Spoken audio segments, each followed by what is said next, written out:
welcome back. And we are moving into our first conversation this morning. I believe all Belizeans and all those living abroad as well were tuned into Discovery, as for the very first time we discovered what is to the bottom of the Great Blue Hole. This expedition was one that was done in collaboration with a number of entities, and this morning to talk about the impacts, we have with us Amanda Burgos Acosta Burgos, who is the Executive Director of Belize Audubon Society, and we have Alyssa Carnegie, who's the Communications Director of Oceana, Belize. Good morning and welcome. Good morning. Thanks for having us. Ladies, so I want to start off with what has been the greatest concern from people. The expedition took place yesterday, and there were some last minute changes that had to be done. So instead of a live discovery, it was actually recorded. Amanda, tell us some of the behind the scenes as to what happened there. So the vessel had been in country since Monday. So I believe all the media houses had the opportunity. We got the picture of the boat coming in. So it was a massive boat, I think 50 by 40, not massive, but large, and it had the subs behind it. The idea for this filming was that it was supposed to have the fiber optic cables tethered to the sub, and it was going to be live streaming. The problem that we have had since Tuesday, and I know people were saying it wasn't raining, breeze, because we had north breezes, and then it changed to a very strong southeast. Anyone who has been out to Half Moon Key can tell you that there are times where it's kind of a hairy ride and the breeze, and it's really rough.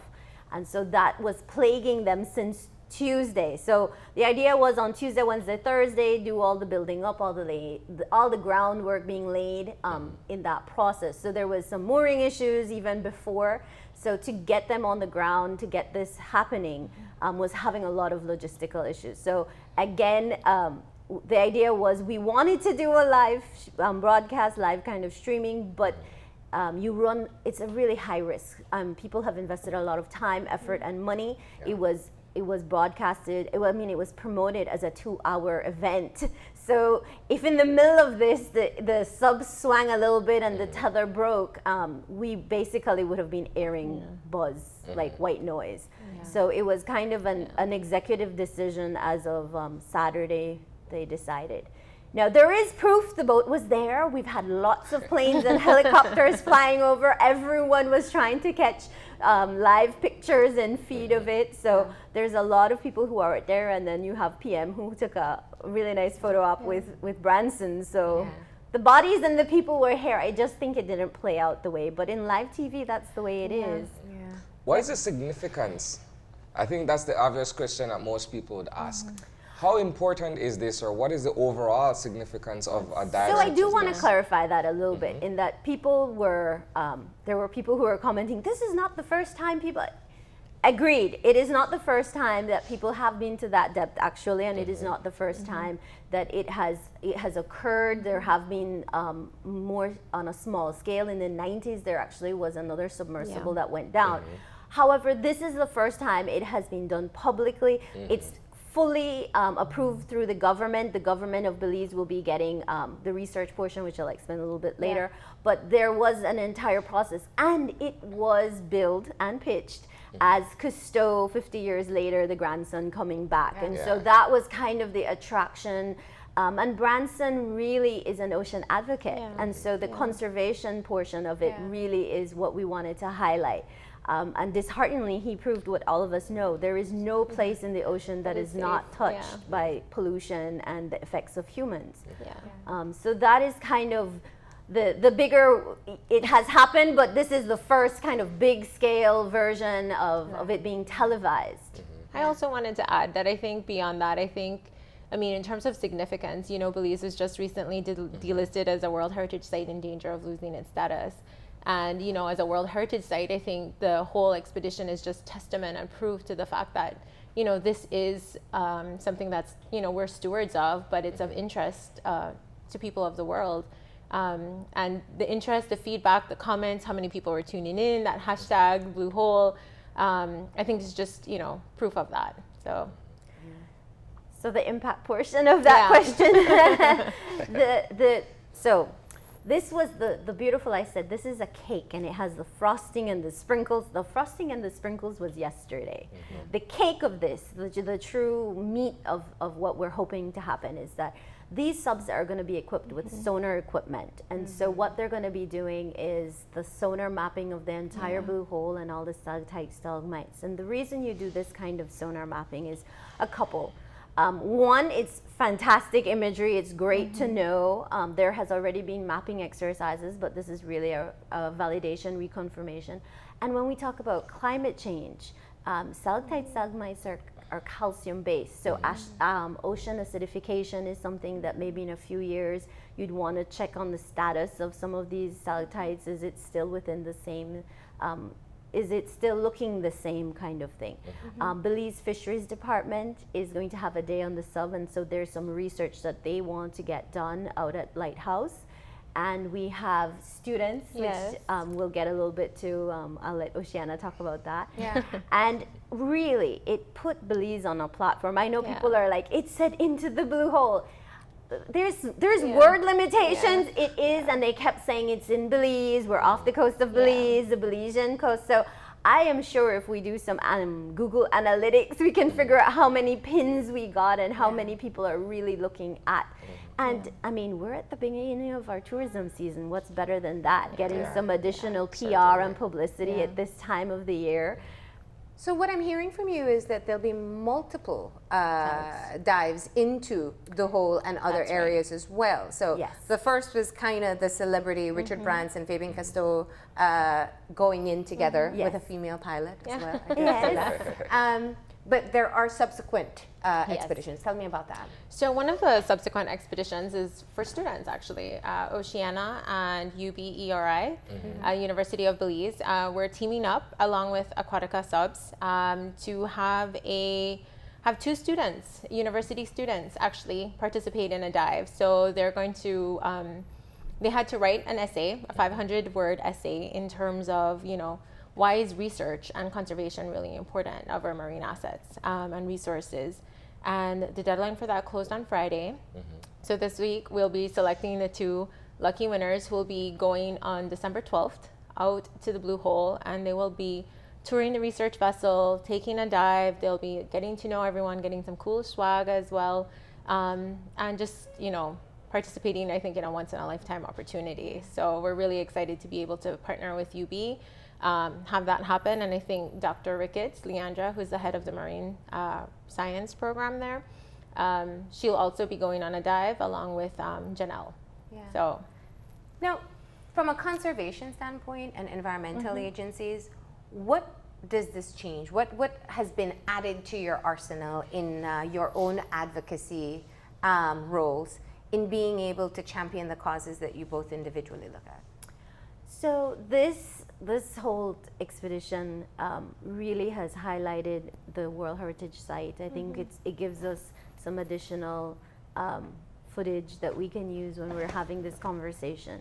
But I do want to highlight here that Sir Richard Branson really came from Ocean Unite. Ocean Unite is his philanthropic, it's an advocacy platform. They really bring influencers together to talk about marine conservation. So he did mention that he talked to the Prime Minister, and I think he put it out there that yes, we have done some great things, but there's some things left to do. And so he did put a little bit of pressure. For instance, he talked about the gill nets, and he talked about extending the replenishment zone. That is one of those, especially the replenishment zone is one of his points that he has always lobbied, and he's pushing for 30 in 30 years. So 30% of the oceans to be protected in some kind of conservation form for 30 years. So it gave us an extra boost. It was really to highlight what we have done. I mean, we have to give kudos where it's due, but there's stuff still to do. And really to highlight, like I said,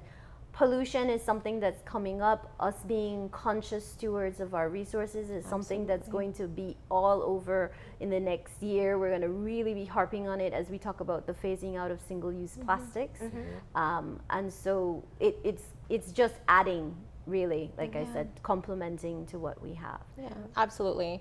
I have to agree. I think, Oceana has been at the front of the whole gillnet ban phase out as one of its, since it's been here actually. I mean, I know we're more well known for the offshore oil campaign, but gillnet has been around, and it's something that, local fishers had started.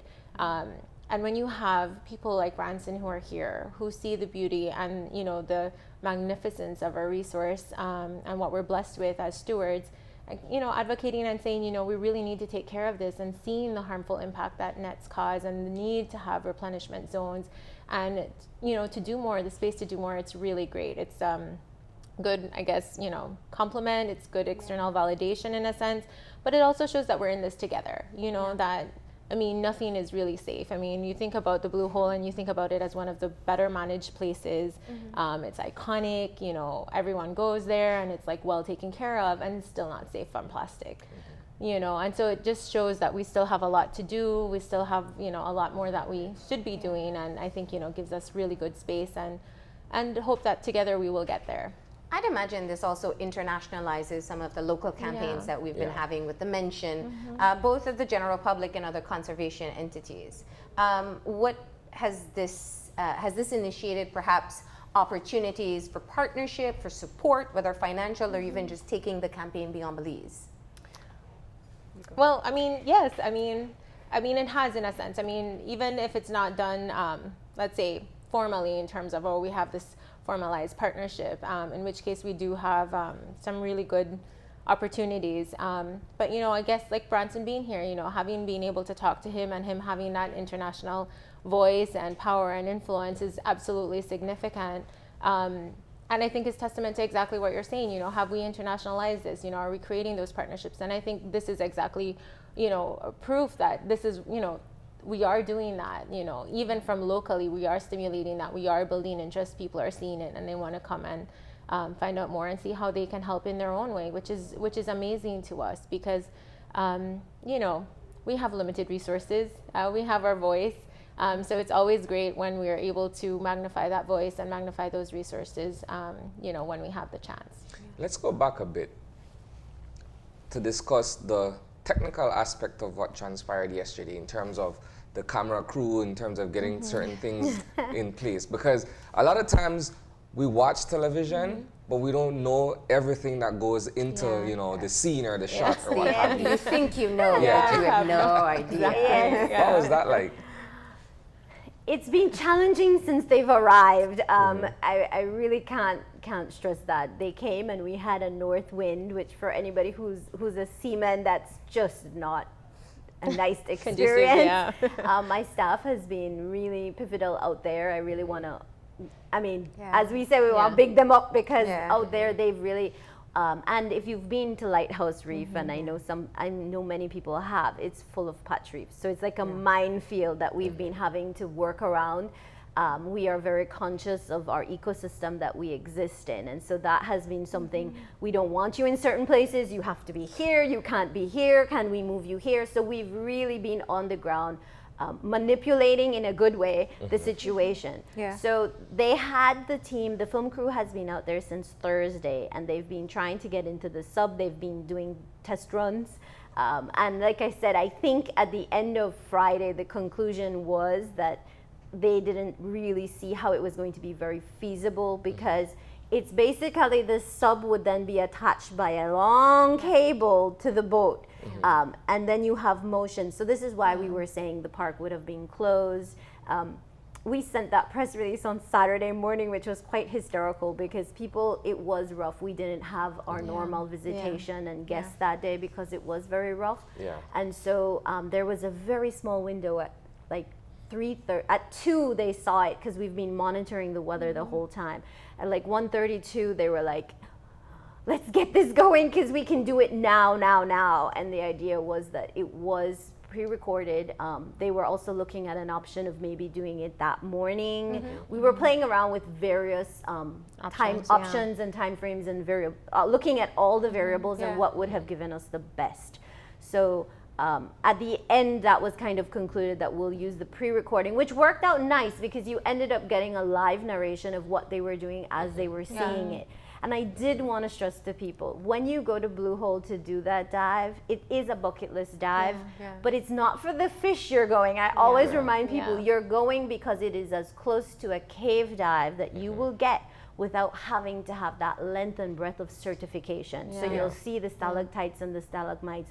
And the words that everyone used yesterday was the same. It was eerie, it was just mystical, whimsical, it was unusual, because I looked at it and I'm like, hey, that's St. Herman's Cave underwater. Or, you know, it's ATM underwater, and you're like, you're not used to that kind of visual. So what about that part? Because of course, and you know, because we're in the industry, maybe we have a different perspective, but just in the promos and all the conversations, it was, we don't know what we're gonna find. Might be a portal, might be skeletons, might be, you know, new species. And all the anticipation that was built in the mystery of being able to have a live broadcast on what's to the bottom of the hole, as near to the bottom as possible. How do you, now today, since we've all watched, and it was, I think, a very beautiful experience, there were no real, you know, major discoveries.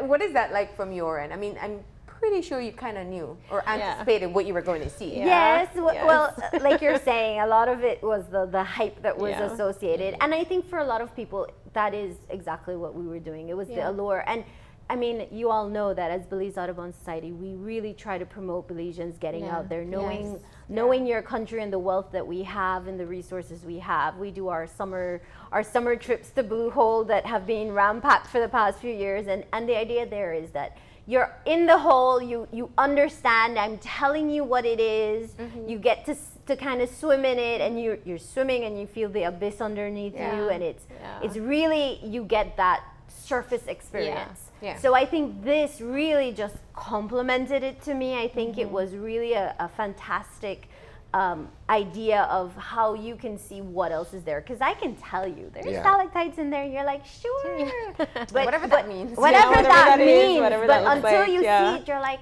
oh, it's like when I go to Jaguar Park to St. Herman's, and then you're like, that's what they mean by it's a submerged cave. That's what they, I think it was a lot of those kinds of reconnecting those synapses. That's what they meant.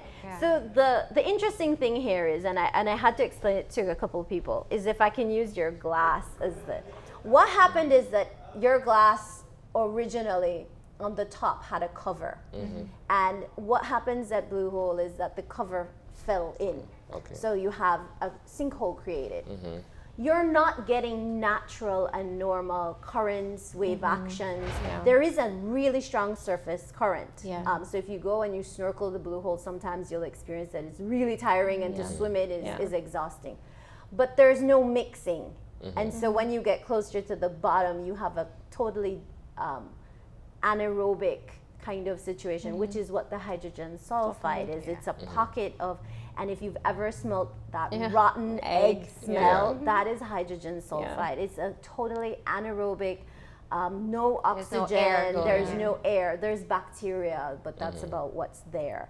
And so it's really cool to confirm what you already knew. Kind of knew. There were and I mean, the average layperson really doesn't know that, didn't connect it, and you have to realize that this was aired in an American market in North America, in the USA, and so they have never seen or experienced this, and so it opens that window to them. But I think I think it's the same too for Belizeans, because I mean, many Belizeans haven't been to the Blue Hole.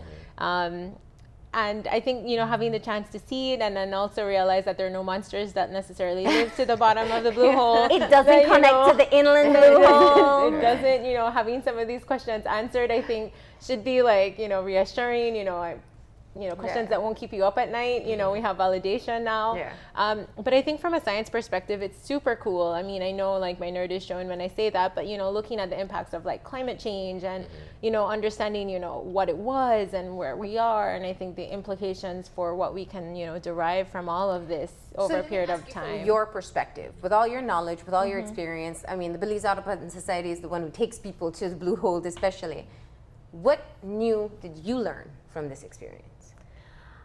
I personally am not a diver, so for me it was a fantastic experience to see what I know is there, because you know it, but it's really an awesome experience to see it and to really have that confirmation. So for me, that was my take home, and also the idea that you know, it is still special, and it's still kind of a really cool, weird place, and you had people have that little snippet of seeing it, and the idea here is that the sonar, what someone asked, will they do that drain the ocean scenario that I think Discovery's done before?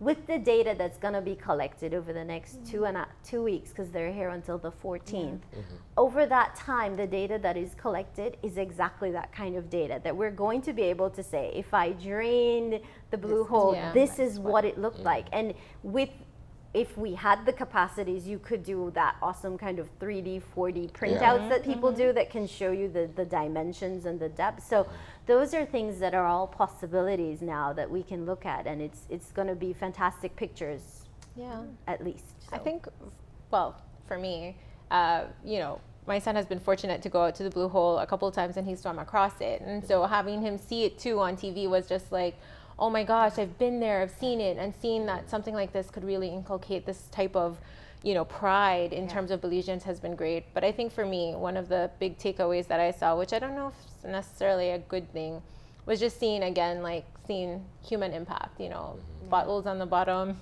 plastic, you know, those types of things. Just shows that, you know, we have work to do. And we're heading in the right direction in that sense. My final question. So in the conversation with Aquatica here, they talked about looking at the possibilities of having a base for their submarines here. I don't know how much that has been discussed with the environmental group. What are the possibilities now for future? This entire expedition had to go through the government and the Port Authority in particular. There is an aspect to it that they approached us this time. So when they approached us, they had a financing model that include tourism. So guests are going to have the opportunity to go down. That model is not necessarily one that we're interested in replicating at the Blue Hole. So if they are interested in setting up a base and it's somewhere else, and that's the case, then that conversation is very open and to be had with government and the relevant government entities. But I think for Blue Hole, we had agreed that this is a one-time, and that kind of keeps the allure to it, I think. Keeps the mystery. It keeps the mystery alive, and it's a one-time, and for those tour operators that this is their bread and butter, they have nothing to worry about. This was a one-time, and you all will have continued visitation. So my hope is that it's a fantastic picture to the world, and they go, ooh, we want to go there. And that's really kind of one of the big takes that we're hoping for. Well, ladies, thank you for coming in and for having us collectively digest the show yesterday. Thank you. We know that you've been putting in a lot of the groundwork before, and we'll continue after. So thank you for having this conversation. Thank you. We're going to go ahead and take a break. And when we come back, decorating on a budget with Confetti Belize. Stay tuned.